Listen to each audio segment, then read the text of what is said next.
അങ്ങനെ ഞങ്ങൾ നടന്ന് വന്നപ്പോൾ ഇവിടെ ഒരു ചെയറൊക്കെ ഇവിടെ മിക്ക സ്ഥലങ്ങളിലും ഉണ്ട് ഇങ്ങനെ നമ്മുടെ ഒരു ചെയറും മേശ പോലെ ഇരിക്കാനൊക്കെ ആയിട്ട് ഫ്രീ ടൈം. അപ്പോൾ നോക്കി നല്ലൊരു തണൽ വൃക്ഷം ഇവിടെ നല്ല അടിപൊളിയായിട്ടുള്ള ഇത് കേട്ടോ. അടിപൊളി ഒരു മരത്തണൽ ഞങ്ങൾ ഇരിക്കാൻ പോകുന്നു. കുറച്ച് നേരം മടുത്ത് നടന്ന് ഇപ്പോൾ ഒരു 2-3 മിനിറ്റ് ഇവിടെ ഇരിക്കാൻ നടത്തും. അപ്പം നല്ല രസമുണ്ട് ഈ മരം കാണാനും ഇവിടെ ഇരിക്കാനും ഒക്കെ. ഇതാണ് നമ്മൾ പോസിറ്റീവ് ഒരു ഫീലിങ്സ് നമുക്ക് ബിൽഡ് ചെയ്യുന്നത്. ഒരു അന്തരീക്ഷമാണ് അതാ മനസ്സിലാക്കേണ്ടത്. അത് ഒരു ഹോമിൻ്റെ അറ്റ്മോസ്ഫിയർ ആണെങ്കിലും നമ്മുടെ കൂടെ ജീവിക്കുന്നവരും നല്ല ഹാപ്പി ആയിട്ട് ഇരുന്നാൽ മാത്രമേ നമ്മളും ഹാപ്പി ആവുള്ളൂ. അപ്പോൾ അതിനുവേണ്ടി നമ്മളിപ്പോൾ ആരെങ്കിലും ഇച്ചിരി ഒരു ഫ്രസ്ട്രേറ്റഡോ അല്ല ഒരു അൺഹാപ്പി മൊമെൻറ്റ്സ് ആണെങ്കിൽ സൈലൻ്റായി ഇരിക്കുക. അവർ അങ്ങനെ പറഞ്ഞു കഴിയുമ്പോൾ അതങ്ങ് ഓക്കെ ആയിക്കോളും. അങ്ങനെ ഒരു മെൻറ്റാലിറ്റി ബിൽഡ് ചെയ്യണം നമുക്ക്. പറഞ്ഞാൽ എനിക്കത് പറഞ്ഞില്ലെങ്കിൽ അവരോട് അതേപടി ഞാൻ പറഞ്ഞില്ലെങ്കിൽ പിന്നെ അത് ശരിയാവത്തില്ല. നമുക്കത് നമ്മൾ താഴെ ഡൗണായി പോകുന്നൊക്കെ ആയിരുന്നു പണ്ടൊക്കെ ഉള്ള എൻ്റെ വിചാരങ്ങളെ. ഇപ്പോൾ അതൊന്നും ഒരു ബുദ്ധിയല്ലല്ലോ. നമ്മൾ ഒരുപാട് മറുപടി പറയുന്നതിലോ റിയാക്ട് ചെയ്യുന്നതിലോ ഒന്നും ഒരു അർത്ഥമില്ല. കാരണം എന്താണെന്ന് വെച്ചാൽ അങ്ങനെ നമ്മൾ പറയും തോറും കൂടുതൽ അവർ ജയിക്കാനും നമ്മൾ ജയിക്കണം അങ്ങനെയൊക്കെയുള്ള ഒരു കോമ്പറ്റീഷൻ മൈൻഡിലോട്ട് നമ്മുടെ മൈൻഡ് ഓട്ടോമാറ്റിക്കലി ചെന്ന് ചേരും. പിന്നെ അത് വലിയൊരു ക്ലാഷിലേ അവസാനിക്കുള്ളൂ അല്ലേ. അപ്പം നല്ലൊരു അന്തരീക്ഷം സൃഷ്ടിക്കുക എന്നുള്ളതാണ് നമ്മുടെ എല്ലാ ലക്ഷ്യങ്ങളായിരിക്കേണ്ടത്. മുന്നോട്ടുള്ള യാത്രയിൽ സമാധാനത്തിൻ്റെ ഒരു വൻമതിൽ കെട്ടുക. സമാധാനം കൊണ്ടും ലവ് കൊണ്ടും ഒക്കെ നമുക്ക് ജീവിതത്തെ നേരിടാൻ പറ്റുള്ളൂ. ഇനിയുള്ള കാലഘട്ടങ്ങൾ അങ്ങനെ തന്നെയാണ്. അല്ലാതെ നമ്മൾ പണ്ടത്തെ കാരണവന്മാരൊക്കെ നമ്മുടെയൊക്കെ പാരൻസൊക്കെ കുറച്ച് ദേഷ്യവും ഇച്ചിരി അടിയൊക്കെ തരുമ്പോഴാണ് നമുക്കൊരാശ്വാസമുള്ളത്. അത് കിട്ടിയില്ല ഭയങ്കര ഒരു ബുദ്ധിമുട്ടായിരുന്നു. അങ്ങനെ ഒരു കഥ പറയുമ്പോഴാണ് എൻ്റെ ഒരു കഥ ഞാൻ ഓർക്കുന്നത്. കാര്യം എന്താണെന്ന് വെച്ചാൽ ഞങ്ങൾ കോളേജിലൊക്കെ പഠിക്കുമ്പോൾ എല്ലാ പെൺകുട്ടികളുടെയും മനോഹരമായൊരു ആഗ്രഹമാണ് നല്ല അടിപൊളി ഡ്രസ്സും. അന്നൊക്കെ 2 വൈറ്റിൻ്റെ ഡ്രസ്സ് ബ്ലൗസൊക്കെ ആയിരുന്നേ.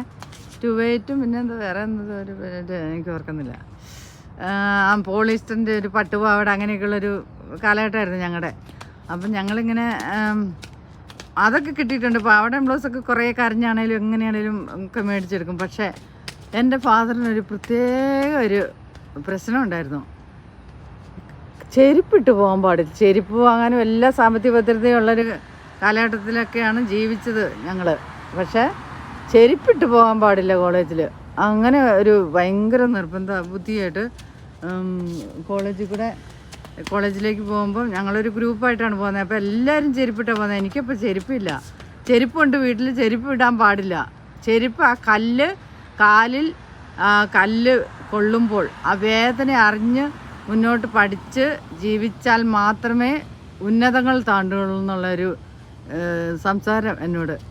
എനിക്കത് ഒട്ടും ഡൈജസ്റ്റ് ചെയ്യാൻ പറ്റത്തില്ലായിരുന്നു. പക്ഷേ നമുക്ക് അന്നൊന്നൊക്കെ തിരിച്ചു പറയാനോ അങ്ങനെയൊന്നുമുള്ള ഒരു കാലഘട്ടത്തിലല്ലായിരുന്നു.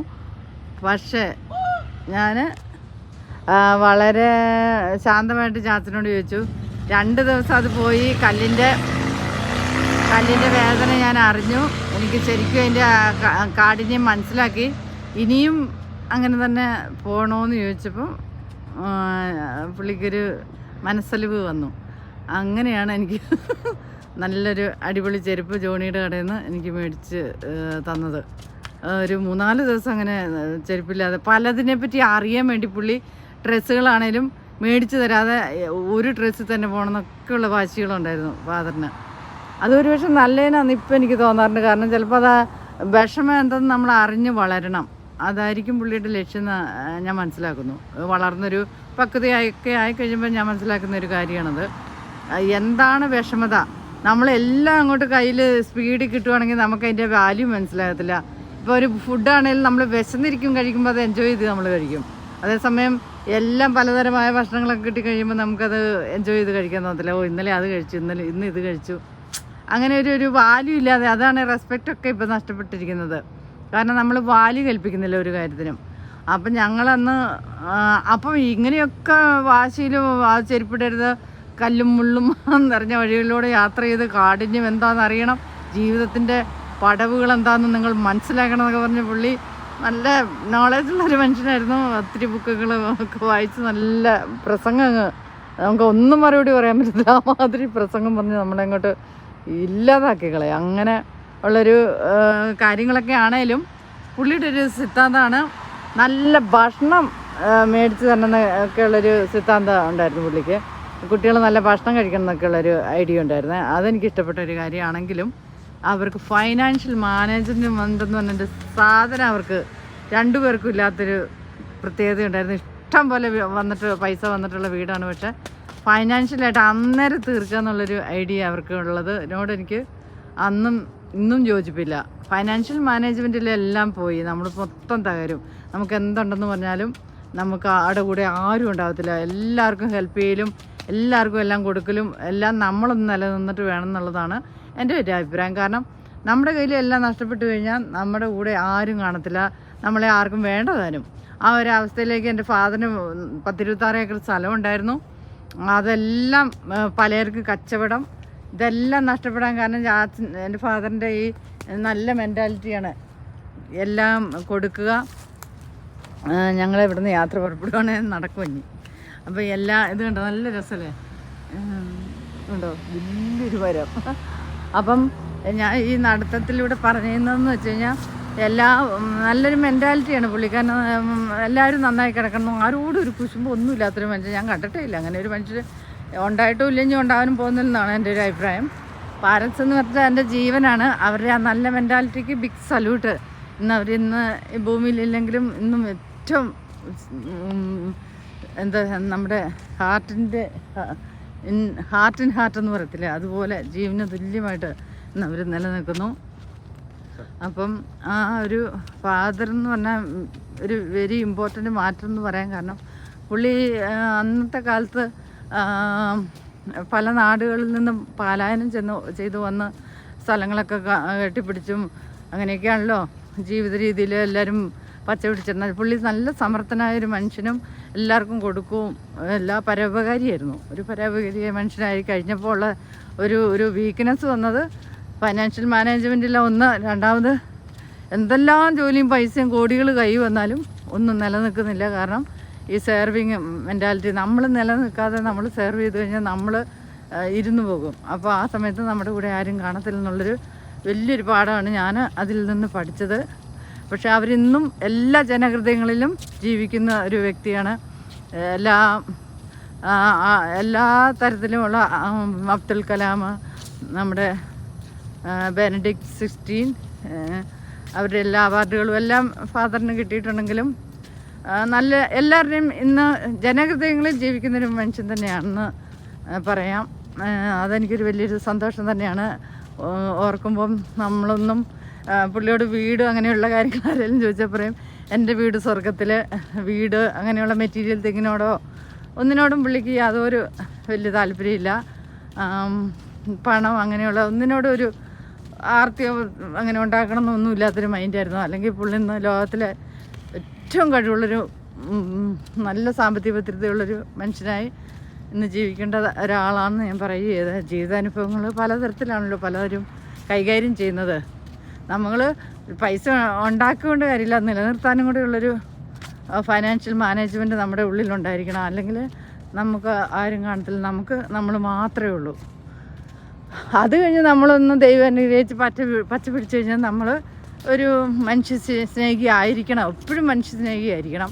നമ്മളെക്കൊണ്ട് പറ്റുന്ന ഉപകാരങ്ങൾ ചെയ്ത് നമ്മൾ ജീവിക്കുക. നമ്മളെക്കൊണ്ട് എന്ത് പറ്റുമോ അതനുസരിച്ച് മറ്റുള്ളവർ ചെയ്യുന്ന പോലെ തന്നെ നമ്മൾ ചെയ്യണമെന്ന് ആരെയും കമ്പയർ ചെയ്യാതിരിക്കുക. നമ്മളെക്കൊണ്ട് എന്ത് ചെയ്യാൻ പറ്റുമോ അതാരും ഒരു കൈ അറിയാതെ ഇടം കൈ അറിയാതെ വലം കൈ കൊണ്ട് ചെയ്യാമെന്ന് പറഞ്ഞ പോലെ 100 പേരോട് അതൊക്കെ ഓരോരുത്തരുടെ ഇഷ്ടം. അതനുസരിച്ച് നമ്മൾ സന്തോഷമായിട്ട് സമാധാനമായിട്ട് ആർക്കും ഒരു ഉപകാരം ചെയ്തില്ലെങ്കിലും ഉപദ്രവം ചെയ്യാതെ മുന്നോട്ട് പോകുക. അതൊക്കെ നമ്മളെക്കൊണ്ട് ചെയ്യാൻ പറ്റുള്ളൂ. അപ്പോൾ ജീവിതാനുഭവത്തിൽ എന്നും ഓർമ്മിക്കുന്ന വളരെ മനോഹരമായ ജോക്കുകളും ഫലിതങ്ങളും എല്ലാം പുള്ളി ഇച്ചിരി വെള്ളകത്ത് നിന്നാൽ ഇച്ചിരി വഷളാകും ആൾ. അല്ലെങ്കിൽ അടിപൊളി മനുഷ്യനാണ്. നല്ല ജോക്കും തമാശയും എല്ലാ കഥകളും പുള്ളി പോകുന്നതിന് മുമ്പ് എന്നോട് പറഞ്ഞിട്ടാണ് പോയത്. അത് നല്ല രസമായിരുന്നു. പാരൻസ് ഉള്ള കാലം അതിമനോഹരമായിരുന്നു തന്നെ പറയാം. അവരുടെ ആ ജോക്കും തമാശയും ഈ ഭൂമിയിൽ ഇനി ഒരിക്കലും അവരെ പോലെ ആരും ഉണ്ടാവത്തില്ലല്ലോ. ആരെയും റീപ്ലേസ് ചെയ്യാനും പറ്റത്തില്ല. അങ്ങനെ ഒരു നല്ലൊരു ജീവിതത്തിലൂടെ കുറച്ചൊക്കെ സ്ട്രിക്റ്റും ആയിരുന്നു. അതൊക്കെ പാരൻസ് അന്നൊക്കെ കുഞ്ഞുങ്ങളെ കുറച്ചൊക്കെ സ്ട്രിക്റ്റ് ആയിട്ടായിരുന്നു വളർത്തുന്നത്. അതുകൊണ്ടൊക്കെ ഒരു ദോഷം വന്നില്ല. അതുപോലെയുള്ള കുറേ കാര്യങ്ങളും എൻ്റെ കുഞ്ഞുങ്ങളിലേക്കും വരും തലമുറയിലേക്കൊക്കെ പറഞ്ഞു കൊടുക്കണമെന്ന് എനിക്ക് ആഗ്രഹമുണ്ട്. കാരണം അവർ പകർന്നു വന്ന അറിവും ധൈര്യവുമൊക്കെ ഇന്ന് ജീവിതത്തിൽ ഒരു പ്രാവർത്തിയാക്കാൻ അനുവദിച്ചു. പക്ഷെ അവരുടെ ഒന്നും 25% ബ്രൈവോ സാമർഥ്യമോ ധൈര്യമൊന്നും നമുക്കൊന്നും കിട്ടിയിട്ടില്ല എന്ന് തന്നെ പറയാം. അവരൊക്കെ ആ കാലഘട്ടത്തിൽ ഒന്നിനെയും പേടിയില്ല. വന്യമൃഗങ്ങളോടും എല്ലാത്തിനോടും മല്ലിട്ടും എല്ലാത്തിനെയും ഭയങ്കര ഒരു ധൈര്യമുള്ള മനുഷ്യരായിരുന്നു അവർ. ഞാൻ കണ്ടെടുത്തോളും നമുക്കൊന്നും അതിൻ്റെ പകുതി ഒന്നുമില്ല, നമ്മളൊന്നും ഒന്നുമല്ല. അപ്പം അങ്ങനെ ഒരു ജീവിതത്തിലൂടെ കടന്നു വന്നപ്പോൾ ഒരു വളരെ സന്തോഷകരമായ ഓർമ്മകളാണ്. എന്നും എപ്പോഴും ഓർത്താലും അവരുണ്ടാക്കി തന്ന കുറേ സ്വത്തോ പ്രതാപമോ ഒന്നുമില്ല, അതൊന്നും വേണ്ട. അവർ തന്ന ആ സ്നേഹം, ഏറ്റവും മനോഹരമായ പ്യൂർ ലവ്, അത് ഞങ്ങളെന്ന മക്കളോട് മാത്രമല്ല, എല്ലാവരും പുള്ളിക്കാരൻ്റെ എൻ്റെ പാരൻസിൻ്റെ മക്കളായിരുന്നു എല്ലാവരെയും ഇഷ്ടമായിരുന്നു. അങ്ങനെ ഈ കഥ ഇങ്ങനെ തുടർന്നുകൊണ്ടേ പോകും. എല്ലാവർക്കും ഉണ്ടല്ലോ ഓരോ കഥകൾ. അതിൽ മനോഹരമായ ചില കഥകൾ നമ്മൾക്ക് ഷെയർ ചെയ്യുമ്പോൾ ഒരു സന്തോഷം. അപ്പോൾ ഈ നടത്തത്തിൽ ഇങ്ങനെയൊക്കെ ചില ഓർമ്മകളും നല്ല ഓർമ്മകളൊക്കെ വരുമ്പോൾ ജസ്റ്റ് ഒന്ന് ഷെയർ ചെയ്യുന്നത് മാത്രം. അപ്പം വീഡിയോ ഇഷ്ടപ്പെട്ടാൽ ലൈക്ക് ചെയ്യുക, ഷെയർ ചെയ്യുക, സബ്സ്ക്രൈബ് ചെയ്യുക. താങ്ക്സ്.